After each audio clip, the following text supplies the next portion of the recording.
नमस्कार विद्यार्थियों, मैं हूं अमित ठाकुर और आज हम फिर से अपने कक्षा 12 की इतिहास की पाठ्य पुस्तक की जो पाठ है 13वां पाठ महात्मा गांधी और राष्ट्रीय आंदोलन यानी Mahatma Gandhi and nationalist movement उस पर चर्चा करने आए हैं।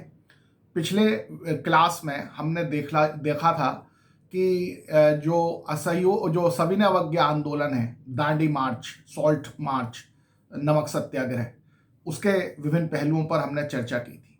तो आज हम उससे आगे चलेंगे।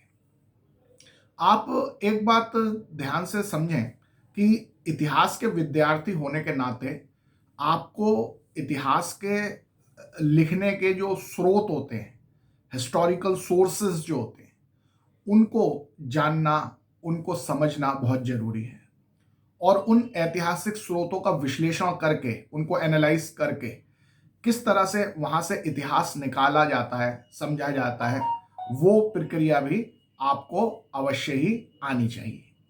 तो आपकी जो एनसीईआरटी की पुस्तकें हैं उनमें इस पर बहुत फोकस किया गया, इस बात पर बहुत बल दिया गया है कि आप न केवल एक समय अवधि विशेष के इतिहास को, उस समय होने वाली घटनाओं को ही समझें, याद रखें, अपितु आप ये भी जानें कि उस समय का जो इतिहास लिखा गया है तो उसके क्या स्रोत रहे हैं और उनका विश्लेषण करके किस प्रकार से हमने उस समय की बातों को, उस समय के इतिहास को समझा है। तो जैसा हम दांडी मार्च के बारे में विस्तार से पढ़ चुके हैं, सॉल्ट मार्च के बारे में हम अच्छे ढंग से समझ चुके हैं, तो अब हमारे सामने एक प्रश्न है कि उस समय दांडी मार्च के दौरान जब गांधी जी साबरमती आश्रम से दांडी तट की तरफ बढ़ रहे थे तो रास्ते में क्या क्या हो रहा था, क्या घटनाएं घट रही थीं, किस प्रकार से एक साधारण सा सत्याग्रह, एक साधारण सा मार्च, एक जो आयोजन था कि हमें बस वहां तक जाना है एक समुद्र तट की ओर, तो ये केवल 78 साथियों के साथ शुरू किया था गांधी जी ने। लेकिन जब तक वो दांडी तट पर पहुंचे 240 मील की लंबी यात्रा करके, पैदल यात्रा करके, तो रास्ते में ऐसा क्या क्या हुआ जिससे ये एक अत्यंत ऐतिहासिक घटना, एक अत्यंत ऐतिहासिक जो हमारा मूवमेंट होता वो बन गया। तो ये हमें पता कैसे चलता है इसके बारे में कि ये क्या क्या हुआ? तो इसके लिए हमारे पास दो ऐतिहासिक स्रोत हैं जिनसे हम ये जान पाते हैं कि जब ये सॉल्ट मार्च, दांडी सत्याग्रह, नमक आंदोलन जब चल रहा था तो रास्ते में गांधी जी किस तरह से इस यात्रा को कर रहे थे और रास्ते में वो ऐसे क्या क्या काम करते थे जिससे पूरा का पूरा एक बहुत बड़ा ये जन आंदोलन बन गया और इतने लोग उनके साथ जुड़ते चले गए। तो उनमें से जो हमारा पहला हिस्टोरिकल सोर्स है, ऐतिहासिक स्रोत है, वो है पुलिस की सीक्रेट रिपोर्ट। अंग्रेज सरकार ने गांधी जी के चारों तरफ खुफिया पुलिस, यानी कि जो सीआईडी होती है, छिपी हुई पुलिस जो होती है, वो लगा रखी थी और वो सादे कपड़ों में इस मार्च में गांधी जी के आसपास ही रहते थे और सारी जो सीक्रेट रिपोर्ट थी वो बना बना के अपने ऑफिसर्स को भेजा करते थे। तो वो सारे पुलिस रिकॉर्ड उपलब्ध हैं आज भी। तो उनसे पढ़कर इतिहासकारों ने ढूंढ के निकाला है कि उस समय क्या क्या ऐसी घटनाएं घटी और क्या हो रहा था उस आंदोलन के दौरान। तो जरा हम उन रिपोर्ट्स के बारे में पढ़ते हैं, उन रिपोर्ट्स से अंदाजा लगाते हैं कि इस ऐतिहासिक दांडी मार्च में, सॉल्ट मार्च में क्या क्या घटनाएं घट रही थी। तो ये आपकी जो इतिहास की पुस्तक है उसके पेज नंबर 358 पर और 359 पर आपको ये सब चीजें मिलेंगी। तो हम जरा वहां से पढ़ना शुरू करते हैं। समुद्र तट की ओर गांधी जी की यात्रा की प्रगति का पता उनकी गतिविधियों पर नजर रखने के लिए तैनात पुलिस अफसरों द्वारा भेजी गई गोपनीय रिपोर्टों यानी सीक्रेट रिपोर्ट्स से लगाया जा सकता है।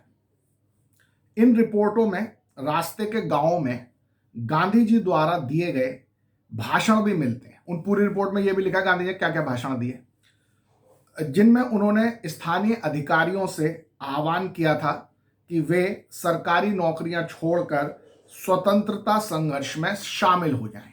तो इसका मतलब गांधी जी जब रास्ते में अपने दांडी मार्च पर चल रहे थे तो रास्ते में जो उन्हें सरकारी अधिकारी भी मिलते थे उनसे भी वो कहते थे भाई तुम अब इस सत्याग्रह में शामिल हो, तुम भी अपनी नौकरी छोड़ो और इसी सत्याग्रह में शामिल हो जाओ। अ, इसके अलावा हम एक और बहुत महत्वपूर्ण घटना हमें इन सीक्रेट रिपोर्ट्स में पता चलती है। वसना नामक गांव में गांधी जी ने ऊंची जाति वालों को संबोधित करते हुए कहा था कि यदि आप स्वराज के हक में आवाज उठाते हैं तो आपको अछूतों की सेवा करनी पड़ेगी।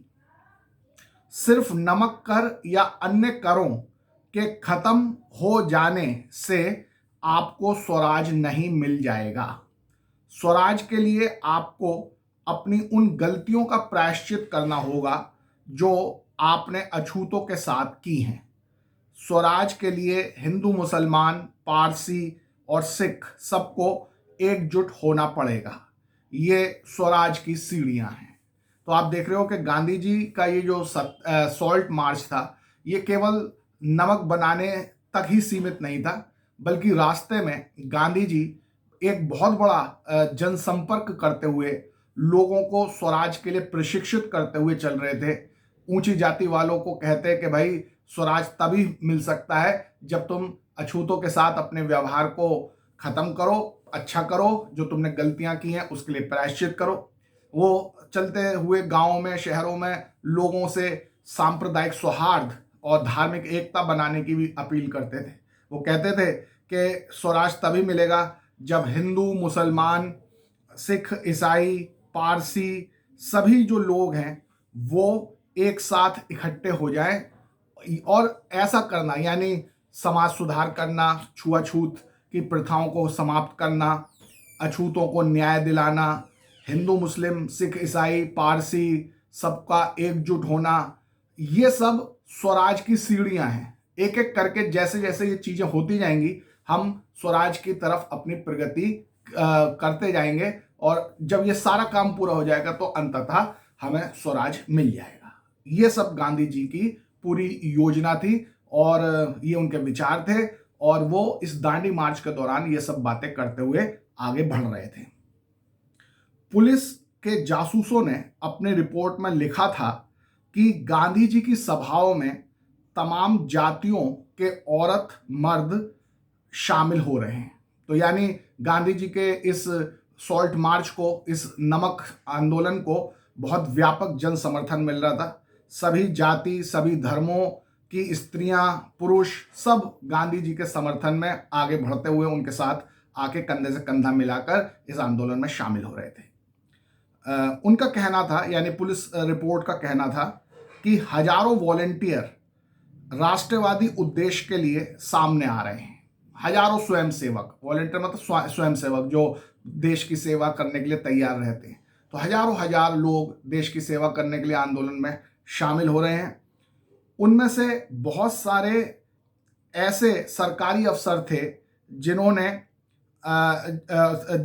औपनिवेशिक शासन में अपने पदों से इस्तीफे दे दिए थे। यानी बहुत सारे लोगों ने, बहुत सारे सरकारी अफसरों ने गांधी जी के आह्वान पर अपनी अपनी सरकारी नौकरी छोड़ दी और वो गांधी जी के साथ आंदोलन में शामिल हो गए थे।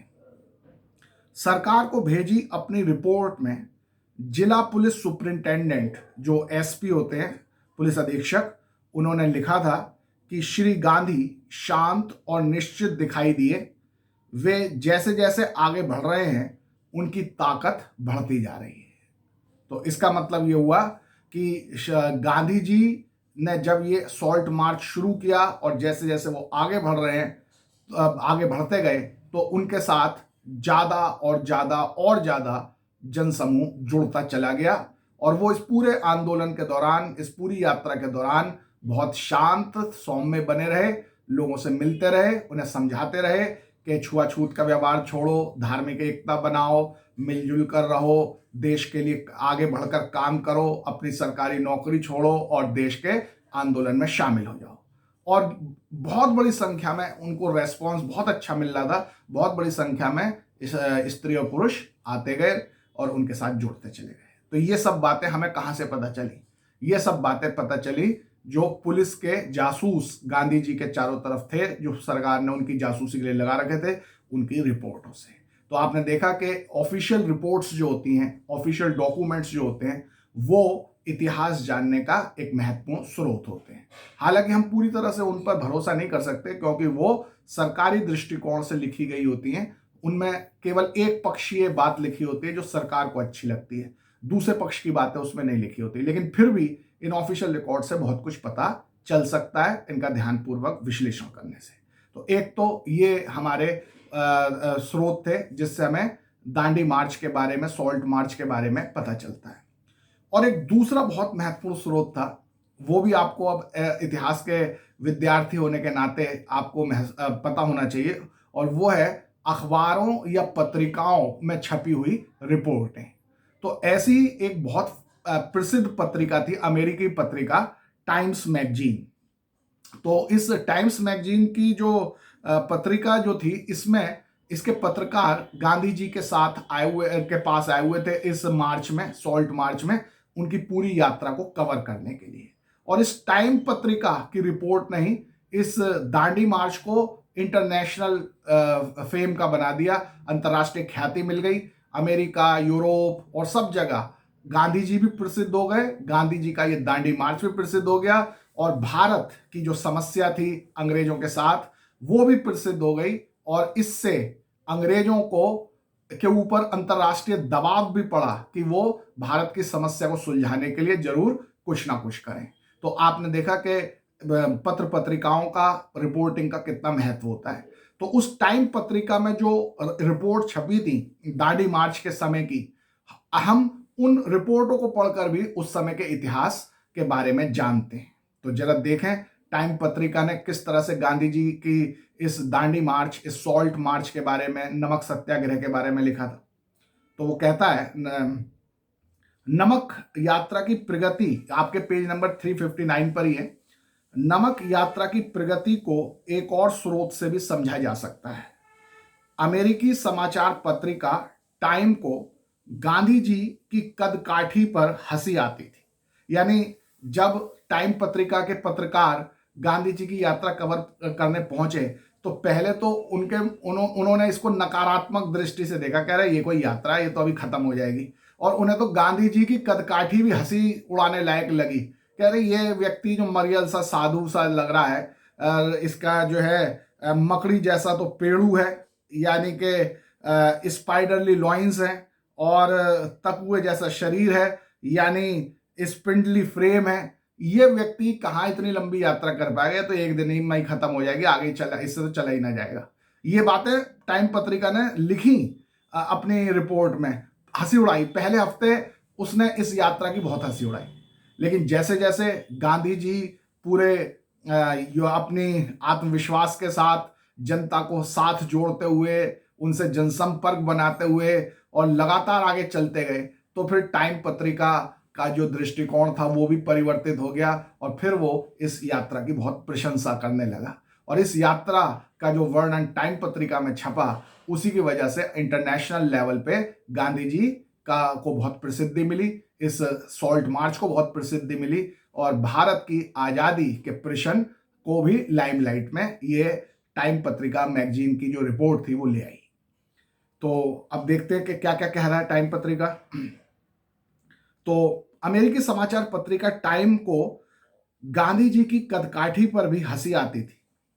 पत्रिका ने उनके तकुए जैसे शरीर, तकुए, जो तकुआ होता है जिससे धागा काटते हैं, इस जो स्पिंडल होता है, तो इसलिए उसने उनको कहा, उनके शरीर को क्या, स्पाइंडली फ्रेम, यानी इस तरह के जो स्पिंडल जैसा एक फ्रेम जो तकुआ होता है, उस जैसा तो इनका शरीर है, पतला दुबला सा, और मकड़ी जैसा पेड़ू है, यानी कि स्पाइडरली लॉइंस है। मतलब किस तरह से हंसी उड़ा रहा वो गांधी जी के शरीर कदकाठी की का खूब मजाक उड़ाया। इस यात्रा के बारे में अपनी पहली रिपोर्ट में ही टाइम ने नमक यात्रा के मंजिल तक पहुंचने पर अपनी गहरी शंका व्यक्त कर दी। उसने कहा ये तो यात्रा पूरी नहीं होगी, गांधी जी जैसे बूढ़े व्यक्ति, मरियल से जो संत लग रहे हैं, मरियल से साधु, ये इतना लंबा 240 किलोमीटर मील कहाँ चल लेंगे, ये तो पहले दिन ही खत्म हो जाएगी यात्रा, ये उसने अपनी रिपोर्ट में लिखा। तो उसने दावा किया, यानी टाइम पत्रिका ने दावा किया कि दूसरे दिन पैदल चलने के बाद गांधी जी जमीन पर पसर गए थे। यानी दूसरे दिन तो बहुत थक गए, जमीन पर लेट गए, उनसे तो चला जा रहा, हो सकता कल तो ये यात्रा हो ही ना। ये सब लिखा उसने टाइम पत्रिका ने अपने उस कवर में। पत्रिका को इस बात पर विश्वास नहीं था कि इस मरियल साधु के शरीर में, मरियल साधु यानी इमेसिएटेड सेंट, तो मरियल से साधु के शरीर में और आगे जाने की ताकत बची है। लेकिन एक हफ्ते में ही पत्रिका की सोच बदल गई। टाइम ने लिखा कि इस यात्रा को जो भारी जन समर्थन मिल रहा है और उसने अंग्रेज शासकों को गहरे तौर पर बेचैन कर दिया है, डेस्परेटली एंग्शियस कर दिया है। अब वे भी गांधी जी को ऐसा साधु और राजनेता कहकर सलामी देने लगे हैं जो ईसाई धर्मावलंबियों के खिलाफ ईसाई तरीके का ही हथियार के रूप में इस्तेमाल कर रहा है। यानी वो क्या कर रहा है कि वो ऐसे क्रिश्चियन एक्ट्स का यूज कर रहा है, Christian acts as a weapon against man with Christian beliefs, यानी ईसाइयों के खिलाफ ईसाई तरीकों का ही प्रयोग करके उन्हें हरा रहा है। इस तरह से गांधी जी का वर्णन टाइम पत्रिका ने किया है। तो आपने देखा कि सरकारी जो गुप्तचर थे, सरकारी जासूस जो थे, उनकी सीक्रेट रिपोर्ट्स और टाइम पत्रिका, टाइम मैगजीन की जो कवर स्टोरी थी, इन सब तरीकों से, ये सारे हमारे हिस्टोरिकल सोर्सेज हैं और इनमें जो चीजें छपी थी उन सब से लेकर हमने सॉल्ट मार्च के इतिहास को लिखने का प्रयास किया है। तो यहां तक की बात तो अब हमारी हो गई कि भाई सॉल्ट मार्च क्या था और उसका रिपोर्टिंग, उसके बारे में हमें हिस्टोरिकल सोर्सेस कैसे मिले। अब उससे थोड़ा आगे चलते हैं।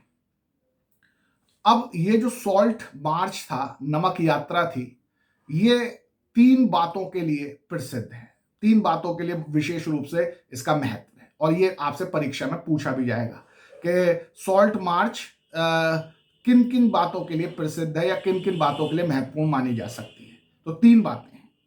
सबसे पहला जो है वो ये कि इसी यात्रा यानी सॉल्ट मार्च या नमक यात्रा के चलते ही गांधी जी दुनिया की नजरों में आए। जैसे मैंने आपको पहले भी बताया कि जो टाइम पत्रिका ने जो रिपोर्टिंग की थी उससे पूरी दुनिया में गांधी जी और उनकी ये सॉल्ट मार्च और भारत की आजादी का प्रश्न, ये दुनिया के नजरों में आ गया और वो लाइमलाइट में आ गए। तो पहला मैं इसलिए सॉल्ट मार्च एक तो इस बात के लिए महत्वपूर्ण है।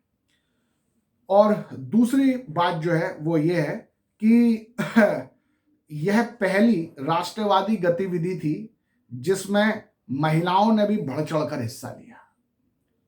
इससे पहले तक जितनी भी राष्ट्रवादी गतिविधियां, जितने भी राष्ट्रवादी आंदोलन हुए, उसमें महिलाओं का जो पार्टिसिपेशन होता था, भागीदारी होती थी, वो बहुत कम होती थी। जो बस बहुत पढ़ी लिखी मॉडर्न पैसे वाले घरों की जो कुछ 2-4 महिलाएं ही पहले जितने भी राष्ट्रीय आंदोलनों में शामिल हुई थी। आम घरों में रहने वाली आम महिलाएं, गांव में, शहर में, कस्बों में आम घरों की जो महिलाएं थी, वो पहले राष्ट्रवादी आंदोलन में आमतौर पर शामिल नहीं होती थी। लेकिन ये जो सॉल्ट मार्च चला, जो नमक यात्रा चली, जो सविनय अवज्ञा आंदोलन चला, ये अपने आप में इसलिए महत्वपूर्ण है कि इसमें आम महिलाओं ने, आम घरों की महिलाओं ने बढ़ चढ़कर भाग लिया और भारी संख्या में महिलाएं इसमें शामिल हुई। ये इसलिए ये इसका दूसरा महत्व है। तो एक समाजवादी कार्यकर्ता थी कमला देवी चट्टोपाध्याय। उन्होंने गांधी जी को समझाया कि वे अपने आंदोलनों को पुरुषों तक ही सीमित ना रखें। कमला देवी खुद उन असंख्य औरतों में से एक थी जिन्होंने नमक या शराब कानूनों का उल्लंघन करते हुए सामूहिक गिरफ्तारी दी थी। तो इस वजह से कमला देवी के कहने से गांधी जी ने औरतों को भी इसमें शामिल होने के लिए आमंत्रित किया और औरतें, आम घरों की औरतें बड़ी संख्या में इस सविनय अवज्ञा आंदोलन, सिविल डिसोबीडियंस मूवमेंट में, सॉल्ट मार्च में शामिल हुई। और जो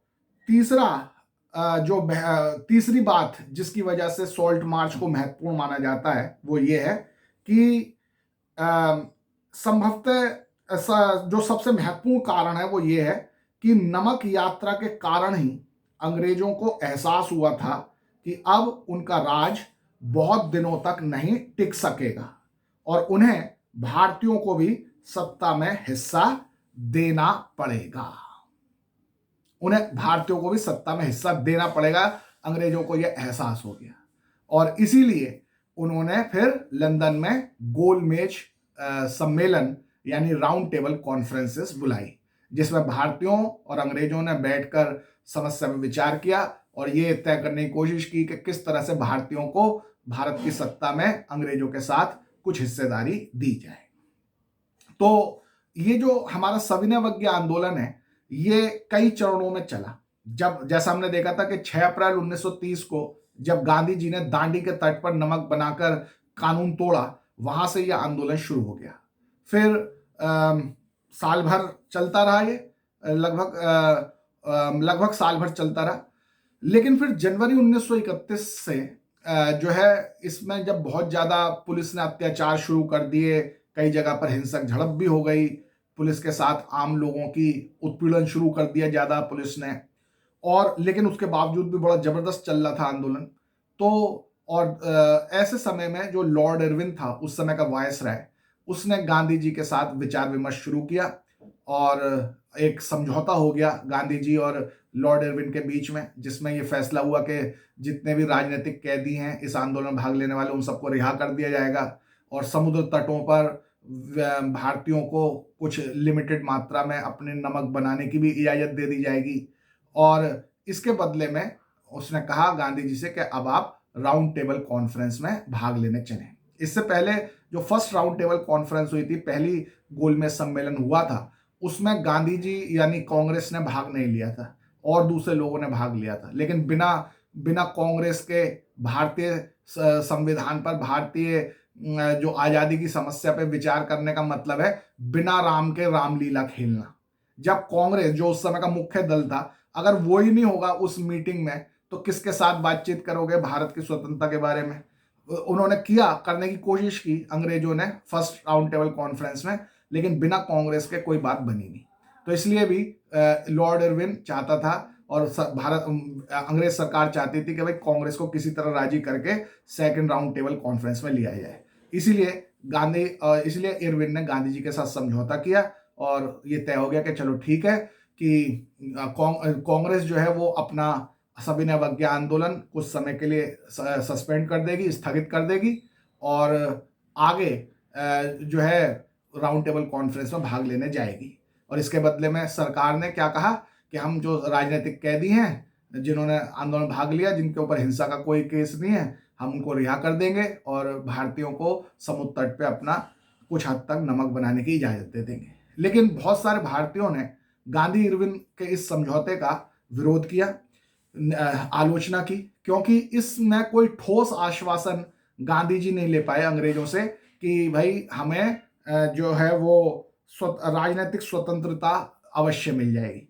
केवल क्या आश्वासन मिला कि इसके बारे में आगे बातचीत करेंगे, तो केवल बातचीत का आश्वासन मिला, राजनीतिक स्वतंत्रता का आश्वासन नहीं मिला। और बहुत सारे लोग इस बात के लिए भी गांधी जी की आलोचना करते हैं गांधी इरविन समझौते के लिए, वो ये कि उसी समय भगत सिंह, राजगुरु, सुखदेव, इनको फांसी दी जाने वाली थी। तो उस समय गांधी जी ने कोई ऐसा दबाव नहीं डाला, कोई शर्त नहीं रखी कि इनकी फांसी रोक दी जाए, इनकी उम्र कैद कर दी जाए, ऐसा कुछ नहीं कहा। ऐसी कोई बात नहीं इस समझौते में जिसकी वजह से उनको फांसी भी हो, यानी जिसकी वजह से हम कह सकते हैं कि उनकी फांसी रुकी नहीं और वो निश्चित तारीख पर हो गई। तो इस बात के लिए भी लोग इनकी गांधी इरविन समझौते की आलोचना करते हैं। बहरहाल हुआ ये कि ये समझौता हो गया तो गांधी जी कांग्रेस की तरफ से राउंड टेबल कॉन्फ्रेंस में भाग लेने के लिए, सेकंड राउंड टेबल कॉन्फ्रेंस में भाग लेने के लिए लंदन गए। लेकिन वहां पर गांधी जी ने सबसे पहली जो बात की वो ये कि पूरे भारत का प्रतिनिधित्व कांग्रेस पार्टी करती है। तो अंग्रेजों ने अपने कुछ साथी जानबूझ के लगा रखे थे भारतीय, जो कांग्रेस के इस दावे को चुनौती दें कि नहीं, पूरे भारत की प्रतिनिधि नहीं है कांग्रेस। तो कौन कौन 3 लोग खड़े हुए गांधी जी के इस कथन के विरोध में कि पूरे भारत का प्रतिनिधित्व कांग्रेस करती है। सबसे पहले तो मुस्लिम लीग और जिन्ना जो थे उनके नेता वो खड़े हुए, उन्होंने कहा नहीं, कांग्रेस मुसलमानों का प्रतिनिधित्व नहीं करती, भारत के मुसलमानों का प्रतिनिधित्व मुस्लिम लीग करती है।